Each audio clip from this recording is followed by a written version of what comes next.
Bueno, qué interesante, porque yo siempre he dicho que el valor más importante que tiene una persona y sobre todo quien está en política es la coherencia entre lo que dicen y lo que hacen. Y ve qué curioso, porque si eso lo contrarrestamos con la capacidad que tenemos como ciudadanos, como ciudadanas, de poder asumir de manera responsable el papel desde la ciudadanía, no solamente desde el liderazgo político, sino también desde la ciudadanía, nos daríamos cuenta muy rápido quiénes son esos que se dicen líderes y que son desechables. La coherencia es un valor fundamental en ese liderazgo. Y el segundo que yo mencionaría aquí también sería un liderazgo consciente. Y aquí sí hago un llamado a las mujeres. Las mujeres representan el 50% de los partidos políticos en Latinoamérica. Pero cuando vemos quiénes ocupan los puestos de dirección en los directorios de los partidos políticos, resulta que estamos muy bajas de ese 50%. Las mujeres representan o son las personas que mueven las estructuras en los partidos políticos, es decir, las bases que mueven los votos. Y yo he andado por toda Latinoamérica, desde el Darién en Panamá hasta toda Latinoamérica me lo he caminado, y realmente uno se da cuenta que quien maneja las estructuras de los partidos son las mujeres. Son las mujeres quienes le preparan todo al candidato para que cuando llegue se tome su cafecito, haga todo, pero además el discurso se lo tienen listo, absolutamente todo. Por eso hablo del liderazgo consciente, porque el liderazgo consciente es darnos cuenta que si tenemos ese 50% y si ya en algunos países hay cuotas establecidas, quiere decir que lo único que nos hace falta es unirnos para ser más fuertes. Y hay una frase que a mí me encanta: juntas somos más fuertes. Y termino con esta idea para esta pregunta. Si nosotras desde la participación en partidos políticos tuviéramos conciencia de la fortaleza que tenemos para cambiar las reglas del juego de los partidos políticos, ya lo hubiéramos hecho. Pero la primera convención sobre derechos humanos en materia política fue en 1848. 1848 en Nueva York, Estados Unidos. Y ahora estábamos hablando en el almuerzo que son 230 años o algo por ahí para que lleguemos a un tema de equidad. Conciencia es lo que nos hace falta de saber cuál es nuestro lugar, cuál es nuestro valor y que nuestra voz realmente cuenta. Madeleine Albright, la primera secretaria de Estado de Estados Unidos, dijo una vez: me ha tomado mucho tiempo tener una voz y ahora que la tengo no me voy a quedar callada. A mí esa frase me encanta. Porque muchas veces tenemos esa voz y nos quedamos calladas. Y eso sí ya no se vale. Tanto camino que hemos recorrido, tanto camino que hemos abierto, tantas mujeres que han tenido que hacer mucho esfuerzo para poder abrir espacios a otras mujeres. Y no se vale que ahora que tenemos esa voz nos quedemos calladas. Sí, bueno, esa voz, por eso tenemos espacios como estos para escuchar mujeres con voz como la tuya y como las 150 mujeres que están acá conectadas. Rita, yo te quería preguntar, ¿qué condiciones crees vos que hacen posible que las alianzas internacionales logren acuerdos reales y no se queden solamente en estos compromisos que son declarados, pero que realmente se lleguen a cumplir? Excelente pregunta, muy buena. Siempre es algo que, bueno, usualmente lo que voy a hacer es que me voy a ir un paso para atrás antes de responder específicamente sobre esos compromisos declarativos. Yo creo que coaliciones como la coalición que yo estoy liderando, que es una coalición de 124 países que busca la protección de al menos 30% de las áreas marítimas y terrestres, son sumamente importantes justamente en el ámbito que vivimos en este momento, el ámbito geopolítico, porque creo que estamos viviendo más división que nunca a nivel internacional y en el ámbito multilateral también. Entonces, coaliciones como esta lo que hacen es que justamente crean espacios donde los países puedan conversar de forma informal y realmente crear esos espacios de confianza para cuando se lleguen a los momentos de la negociación haya una confianza ya construida. Se habla muchísimo de, bueno, de las divisiones entre los países del norte y los países del sur, los países desarrollados y en vías de desarrollo, y creo que para mí ha sido un orgullo realmente, primero desde Costa Rica y luego ahora liderando la coalición, ver cómo coaliciones como esta lograron de verdad establecer espacios donde países podían hablar, ya sean países de pequeñas islas del Pacífico, países de África, países de América Latina, que pudieran poner sobre la mesa sus preocupaciones antes de las negociaciones y llegaran a acuerdos. Y creo que justamente coaliciones como esta logran crear esos espacios de diálogo. Creo que muchas veces lo que nos hace falta a nivel multilateral son justamente esos espacios de diálogo. Pero respondiendo a tu pregunta, una vez que ya tenemos esos acuerdos internacionales, ¿cómo aseguramos de que realmente podamos llegar a ese, pues a que no sean solamente compromisos declarativos y que realmente haya un cambio que impacte, que sea significativo? Y yo me enfocaría específicamente en tres elementos principales. Porque cuando hablamos de alianzas, hablamos de diferentes puntos de vista, hablamos de diferentes tamaños de países, en este caso de países, hablamos de diferentes socios que están incluidos en esas alianzas. Entonces, creo que lo principal y lo primero es tener una meta colectiva clara y concisa.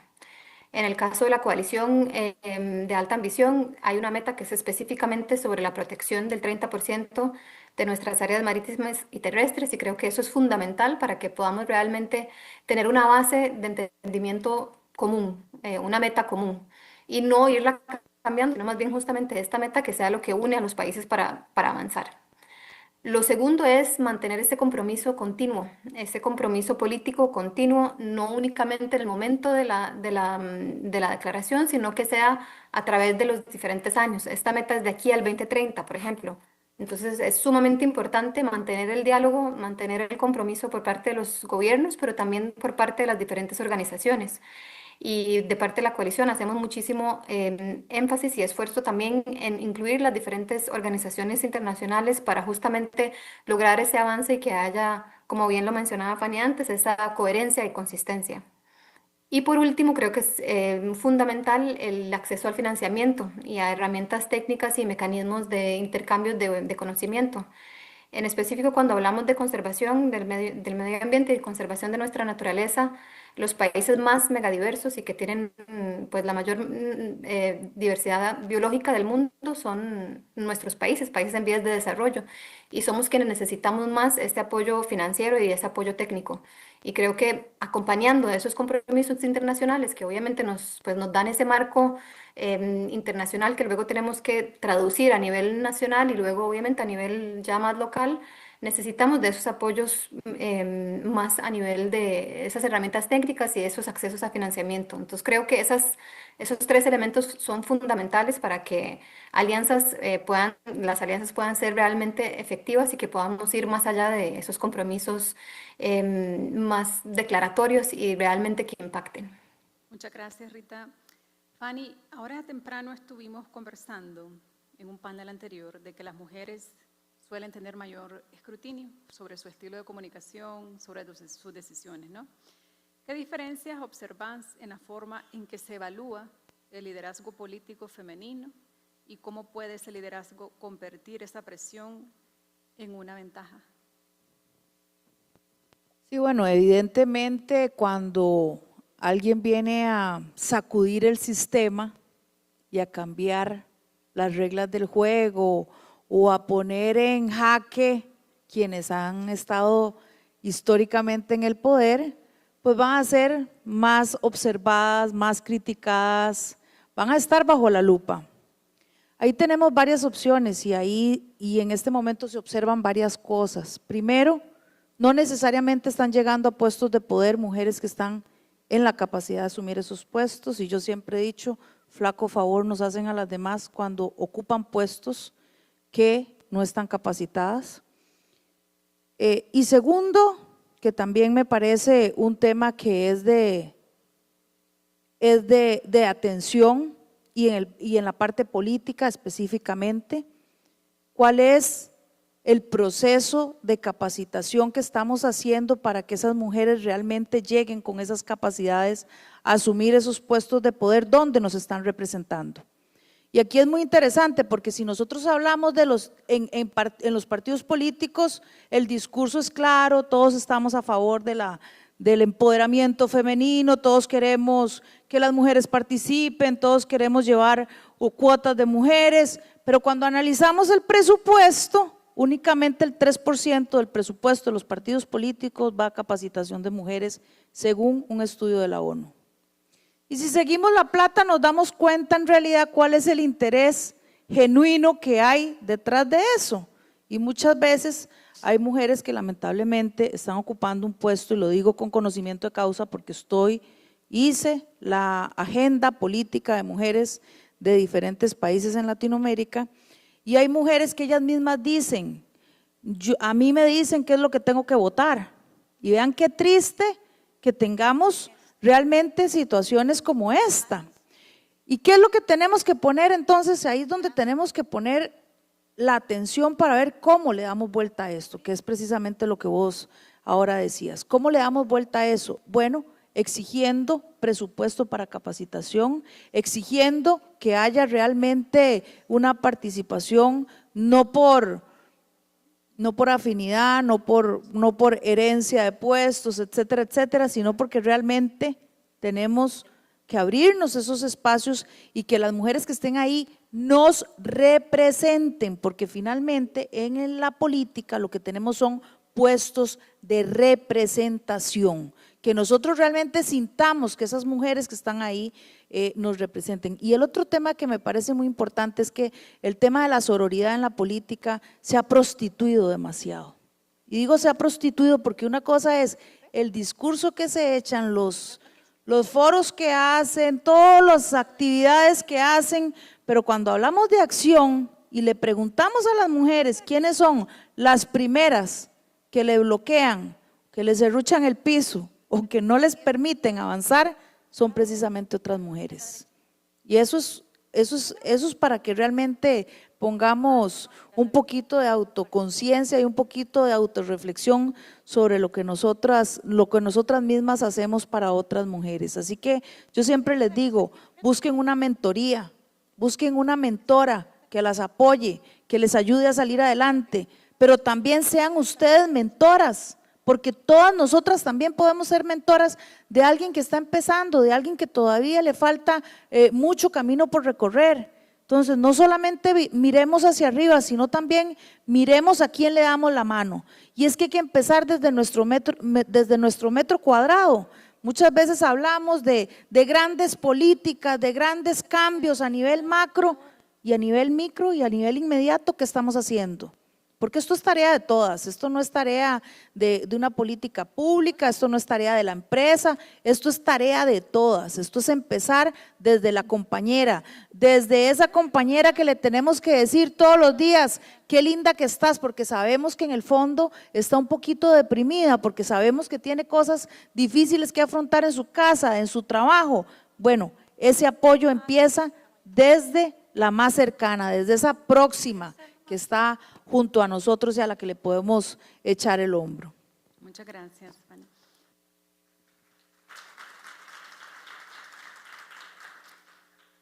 Rita, un tema que me gustaría conversar con vos es, nosotros sabemos que países tienen diferentes visibilidades, ¿no? Y en este caso Costa Rica ha tenido visibilidad internacional por temas ambientales, por sus temas de sostenibilidad, pero muchas veces esta capacidad de influencia depende de qué tanto haya una inserción en redes globales. En ese contexto, ¿cómo un país pequeño como Costa Rica puede ejercer una influencia real en las agendas ambientales globales? ¿Cuál sería ese proceso? ¿Cómo es tu visión en ese aspecto? Sí, creo que, bueno, Costa Rica ha demostrado una influencia real en las agendas ambientales globales y creo que ha sido justamente por las acciones creíbles y los resultados que ha demostrado el país. Creo que a pesar del tamaño de Costa Rica, a través de los años lo digo porque es un esfuerzo de todos nosotras y nosotros, hemos predicho con el ejemplo. hemos vinculado de manera coherente los derechos humanos, el desarrollo económico, la protección del medio ambiente y eso pues se ha visto no solamente reconocido a nivel regional, sino a nivel global. Creo que Costa Rica, si volvemos a ver el país en 1970, nos estamos enfrentando a una de las deforestaciones más rápidas y generalizadas de nuestra región. Y gracias a varias decisiones políticas en ese momento y a la ley forestal, hubo un cambio drástico y Costa Rica logró detener y revertir la deforestación. Esta experiencia, obviamente, creo que lo más importante es subrayar cómo fue la voluntad política en ese momento y cómo esos resultados fueron vistos décadas después. Los pudimos ver en los años 80 y 90 y fue justamente gracias a esos cambios en los años 70 que sentaron las bases esenciales para que esos esfuerzos se vieran. Creo que esa experiencia y ese liderazgo a nivel nacional fue trasladado a nivel global. Y lo hablo justamente desde el punto de vista más de cambio climático y de protección al medio ambiente. Cuando Costa Rica habla de la importancia de proteger nuestros bosques, de proteger nuestro océano, los otros países ponen atención. Creo que a pesar del hecho que es un país tan pequeño, tenemos el 5%, más del 5% de la biodiversidad mundial. Entonces creo que el hecho de que Costa Rica lograra hacer y no solamente esperar a que otros países o que hubiese acompañamiento financiero por parte de bancos internacionales, sino que justamente el país mismo a través de su pago por servicios ambientales pudiese poner en marcha detener esta deforestación y realmente poner en marcha el país a lo que tenemos hoy, logra realizar influencias increíbles a nivel mundial. Y con respecto específicamente con la meta en la que yo estoy trabajando, del 30-30, en el 2019 el país tenía 2,7% de las áreas marítimas que estaban protegidas y al día de hoy estamos a más del 30%. Entonces creo que son justamente a través de acciones que el país logra tener ese reconocimiento a nivel internacional. Y nada más quisiera cerrar también con el hecho de que creo que hay un elemento también de una competencia sana, yo diría, entre los países. Y justamente el hecho de que Costa Rica estuviera liderando en ese sentido, a nivel regional hubo pues un conjunto de otros países, en específico Ecuador, Panamá, Colombia, que se unieron con Costa Rica y bueno, ya tenían desde hace varios años el corredor marino del Pacífico Este Tropical o CEMAR, pero cuando Costa Rica comenzó a tomar acciones bastante decisivas y hacia adelante con el tema de la protección marítima, pues hubo más este fortalecimiento de protección a nivel regional. Y creo que eso, pues no se habla tanto en Costa Rica, creo, específicamente en ese tema, pero el hecho de que Costa Rica se haya ido y haya liderado con ejemplo, también impulsó a que países de la región hicieran ese mismo esfuerzo y creo que es un ejemplo que se reconoce a nivel mundial. Entonces, tenemos mucho que ver de esa forma. Creo que muchas veces estamos un poco, pues vemos un poco más como el vaso medio vacío, pero creo que en esos temas y viendo un poco cómo Costa Rica, siendo un país tan pequeño, igual ha logrado ese impacto a nivel internacional, creo que hay que verlo de forma muy positiva. Ahora, siempre hay que agregar el caveat de que tenemos que mantener y seguir adelante con esos esfuerzos. Esos no son esfuerzos que quedan únicamente plasmados, como habíamos dicho antes, en acuerdos internacionales y eso sería, o en acuerdos nacionales incluso y eso sería. Es necesario mantener esa ambición y esa voluntad política para que esos esfuerzos se mantengan y sean sostenidos a través del tiempo. Pero creo que nuestro país, no solamente a nivel de medio ambiente, sino también a nivel de desarme, de paz y seguridad, somos un ejemplo pues para la comunidad internacional y a nivel multilateral, a través de muchísimos años en ámbitos y en foros como Naciones Unidas, cuando Costa Rica levanta la mano y de verdad está liderando algún tipo de coaliciones o algún tipo de iniciativas que son relacionadas con derechos humanos, o relacionadas con desarme o con medio ambiente, somos un país muy fuerte y creo que todas deberíamos de estar también orgullosas de eso. Muchas gracias. Permitime nada más sumar a esta conversación que cuando Costa Rica participó en todo el proceso de negociación para el Acuerdo de París, lo hizo en alianza con 6 países. Y eso lo traigo a colación también para que su voz, o sea, reconociendo no solamente la huella, sino la trayectoria que tenía el país en materia ambiental y derechos humanos, esto lo llevó a sumar esfuerzos, a sumar otros países que tenían la misma visión, a sumar, eran 6 países que tenían una visión muy progresista. Yo fui asesora de estos 6 países durante 3 años en las negociaciones de cambio climático, que terminó con el Acuerdo de París, y eso lo traigo a colación, porque eso es lo que tenemos que hacer las mujeres, sumar con otras mujeres, sumar que ese liderazgo tengamos la posibilidad de decir, esta es la visión, esto es lo que queremos, desde la empresa, desde el partido político, desde los objetivos personales. Margarita Moreno nos decía, me levantaba todos los días a las 5 de la mañana. Bueno, ¿qué pasa si todas las que queremos bajar de unos kilitos encontramos unas compañeras que también se levanten a las 5 de la mañana? Vamos a tener esa comunidad de apoyo. Y así como el país ha logrado hacer esas alianzas para estar en las grandes ligas, ahí es donde está el secreto de las mujeres. Tenemos que hacer esas alianzas para estar en las grandes ligas y lograr nuestros objetivos. Y eso lo traigo porque a veces pensamos en las cosas políticas, las pensamos como muy en grande, muy etéreas, muy lejanas. No, traigámoslo a lo cercano, traigámoslo a lo local, traigámoslo al vecindario, traigámoslo a los gobiernos locales. Transformemos nuestras políticas y transformemos nuestra realidad a través de esa herramienta que es la política. Hablabas anteriormente de esta necesidad de alianzas entre las mujeres. ¿Qué barreras pensás vos que existen? ¿Cuáles son las más importantes para que hayan más alianzas entre las mismas mujeres? Bueno, lo primero es un tema sociológico. Si nosotros analizamos de dónde viene la competencia con las otras mujeres, es que en algún momento nos teníamos que pelear el macho alfa. De ahí viene. Si uno lo analiza sociológicamente, pero resulta que ahora cada quien tiene su macho y alfa o no, estamos contentas con el macho que tenemos.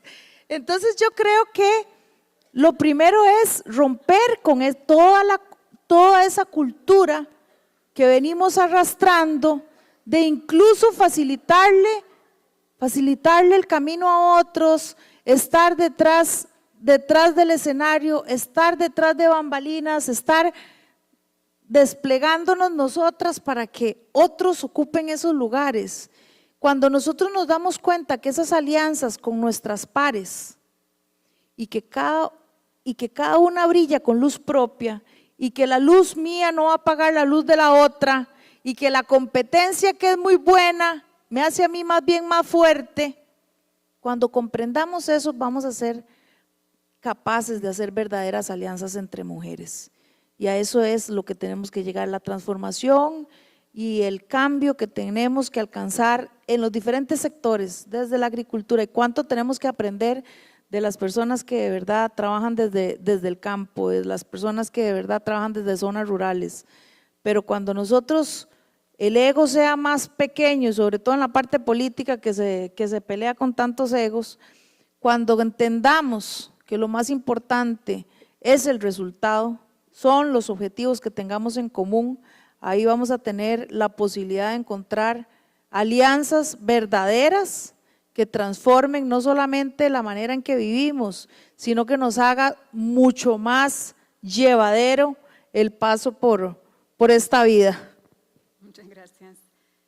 Rita, una consultita en temas de decisiones globales sobre sostenibilidad y biodiversidad. Sabemos que estos temas tienen impactos específicos en las economías. ¿Cómo pueden los países equilibrar estos compromisos ambientales con las necesidades de desarrollo económico? Sí, tal vez ahí también quisiera comenzar por decir un tema también por resaltar es cómo, y es un tema que usualmente no se habla muchísimo, siempre trato de ponerlo sobre la mesa también, es cómo en temas de conservación las mujeres son las que están en las primeras líneas y son las que en realidad reciben el menor reconocimiento y el menor apoyo económico. Creo que eso es un tema que hemos pues, se ha estado tratando de cambiar hace muchísimo en el último marco de biodiversidad que fue acordado en el 2022, donde se acordó también la meta del 30-30. hubo una meta en específico sobre el tema del reconocimiento de los pueblos indígenas, comunidades locales. Esa era una de las metas y la otra era el reconocimiento del rol de las mujeres y la importancia de que se estuvieran incluidas como actores centrales en la toma de decisiones y también en el tema de financiamiento.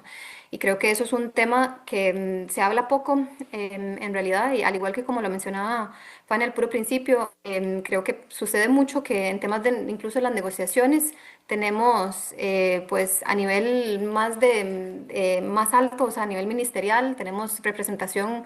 Usualmente la mayoría, más del 70-85% son hombres, quienes son los que están los ministros de ambiente. Hablo en específico de los ministros de ambiente. Y cuando uno vuelve a ver todos los equipos técnicos, usualmente la mayoría son las mujeres las que están realizando todo el trabajo más bien de fondo y el trabajo más arduo de llevar las negociaciones al frente. Entonces también cambiar un poco y poner un poco en perspectiva cambiar ese paradigma creo que también tiene que venir desde las conversaciones desde lo más básico, como ese fortalecimiento del financiamiento para iniciativas que son lideradas por mujeres, pero también hasta los niveles más altos en tener mujeres que sean las que estén realizando las negociaciones y en los altos mandos. Volviendo un poco más a tu tema del tema del desarrollo económico, creo que hay muchas visiones que más bien lo que implican es que el compromiso ambiental internacional viene en deterioro del desarrollo económico. Y últimamente han habido muchísimos reportes, informes que han pues demostrado lo contrario, porque en realidad The New Nature Economy o la nueva economía de la naturaleza es un reporte del World Economic Forum donde se concluyó que más de la mitad del PIB mundial, alrededor de 44 billones de dólares, dependen de forma moderada o alta de la naturaleza. Vemos la naturaleza o la protección de la naturaleza que va en detrimento de nuestro desarrollo y de nuestra economía, pero en realidad tenemos que replantear que la naturaleza no es una limitación, sino que es una inversión hacia el futuro. Si queremos llegar a tener economías que son fuertes y resilientes, dependemos de ecosistemas que sean fuertes y saludables también, porque dependemos de nuestros sistemas alimentarios para tener pues, un futuro próspero para nosotros. Si hablamos en específico en temas de los sistemas alimentarios y de las comunidades locales, más de 3 billones de personas alrededor del mundo dependen de los peces o de la pesca como su principal proteína.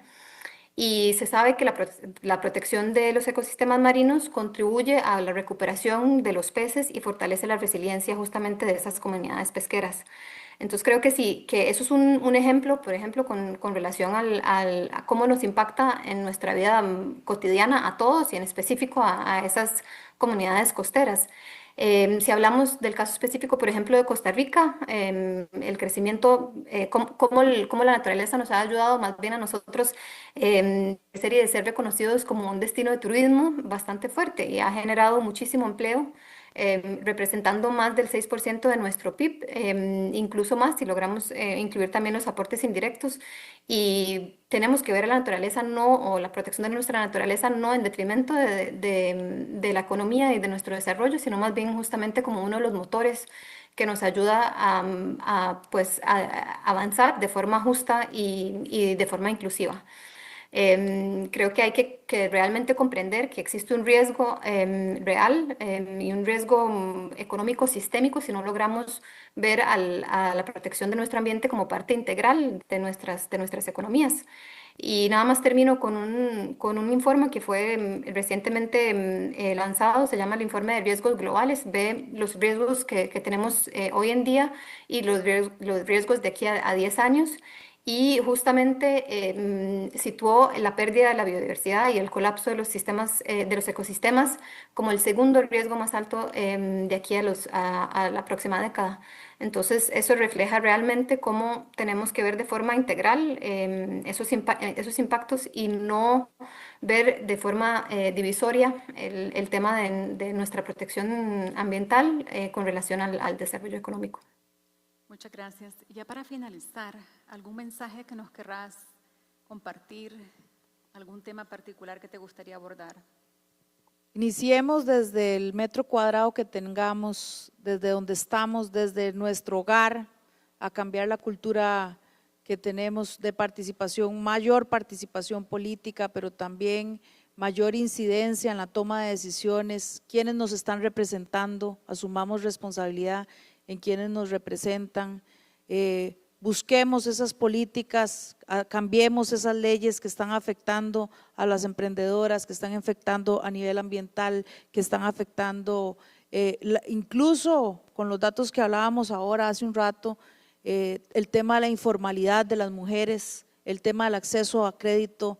Hay muchas cosas que podemos empezar a trabajar y de verdad que la clave es estar unidas, es estar trabajando bajo una misma visión de apoyarnos mutuamente y de ir allanando ese camino para que realmente podamos ser cada día más competitivas. Si el trabajo ya lo hacemos, lo que necesitamos son espacios, crear esos espacios de alianza para poder ser mucho más competitiva y así tener esa autonomía financiera que nos permite tomar decisiones en diferentes escalas. Muchas gracias. Muchas gracias. Para finalizar, Rita, ¿algún mensaje que nos querrás compartir? Sí, creo que nada más para concluir, creo que a través de mi carrera lo que sí he notado mucho es la importancia de que tengamos esos apoyos y esa guía por parte de otras mujeres. Creo que normalmente entre nosotras somos las más duras y creo que lo que tenemos, lo que por lo menos yo he visto en mi trayectoria es lo fundamental que es tener ejemplos donde realmente se siente ese apoyo incondicional, donde realmente se siente que no existe una competencia, sino más bien estamos abriendo caminos, estamos ayudándonos a subir escalones juntas. Y compartiendo las experiencias en todo sentido, porque creo que todas tenemos muchísimo que compartir y que darnos. Hemos pasado por experiencias muy diferentes en muchos ámbitos y creo que cada una tiene el poder de pasar de esa enseñanza y de ser abiertas y apoyarnos la una entre la otra, porque el hecho de que podamos darnos ese espacio más bien nos ayuda a ser mucho más fuertes y poder avanzar de forma más, yo diría más compasivas juntas y de apoyarnos más en estos ámbitos que ya de por sí son complejos. Entonces, creo que tenemos que fortalecer más esa hermandad entre nosotras y de nuevo ser más compasivas con nosotras mismas, porque siento que también somos las más estrictas con cada una con una misma. Entonces, también darnos un poco más de esa compasión hacia adentro también, no solamente hacia afuera. Creo que eso es un elemento siempre importante, siempre estamos viendo hacia el otro, pero creo que incluso con nosotras mismas tenemos unas métricas enormes de autoexigencia y hay que también reconocer y pues darnos esa autocompasión para poder seguir avanzando y seguir con la fuerza tan enorme que tenemos. Muchísimas gracias, un placer conversar con ustedes. Vamos a pasar ya a nuestro penúltimo panel, así que qué buena conversación para tener de antesala para la siguiente conversación. Muchas gracias.